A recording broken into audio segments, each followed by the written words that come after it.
Hello, everybody, YouTubers. This is the Legacy Lost radio and music paradise show in sunny Florida. It's almost noon and it's about 82 degrees.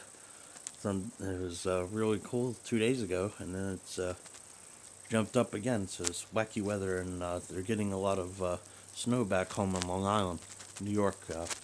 Getting a blizzard up there, and it was 65 yesterday. So go figure. All right. Anyway, this is a quick review. A trucker friend of mine gave me this antenna, and this is some kind of generic curly Q, I guess they would call it.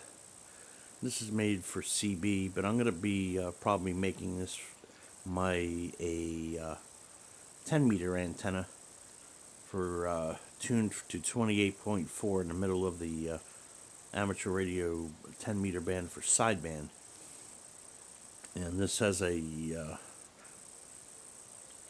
what do you call it, a 3/8 mount, and this was originally on a semi truck, and they didn't like the shaft is real small on here on the bottom, and the reason why is because when you're up on a semi, the guy didn't want a longer one because it can hit overpasses. You ding it and you might knock the antenna and the mount right off your mount, off your mirror, I guess is how he had this installed on a semi.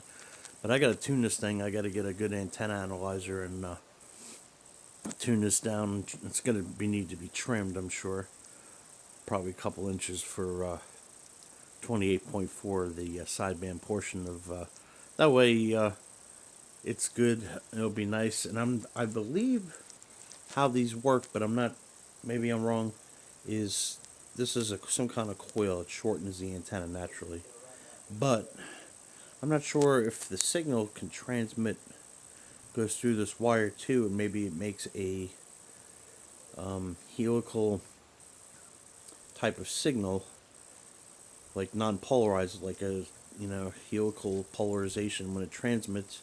I'm not sure if it just comes out of the radiating whip here, or if it actually transmits and sends out this way. Because I know these type of antennas are very popular for CB people with high power and a lot of skip shooting. And I know when you start talking skip, the signal is not going to be the same as the original source. So if it's a vertical, it's not going to come down vertical. If it's 1,000 miles away, it's going to do all sorts of funny stuff. So this might be a solution to it because it's kind of vertical and helical. So it transmits, maybe the signal comes out in a coil, but I'm not sure how that works exactly.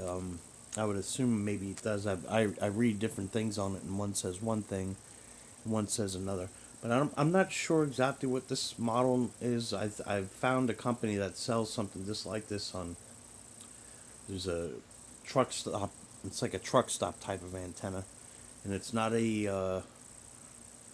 It's nothing that I know, like a Workman or something that some other brand, and I think they sell similar antennas. But I would have liked to got one that's got a longer shaft here because that would help dissipate off the thing. The higher the antenna coil, usually the better the radiation thing is, and this is kind of low, but I guess it's a low profile thing. But this will work. Excuse me. This is going to be a used for 10 meters. So if anybody knows about these things, how they radiate, does it pass the signal through here? Does it shoot up? I know it's definitely designed to hold more power, and like on a regular loading coil, and it's kind of like a visual thing. And they make different brands of these that are built a lot better, Monkey Made and the Predator 10K and whatnot, different antennas. But anyway, I got this as a freebie, and so I'm gonna have to tune this. But anybody have any luck using these on 10 meter?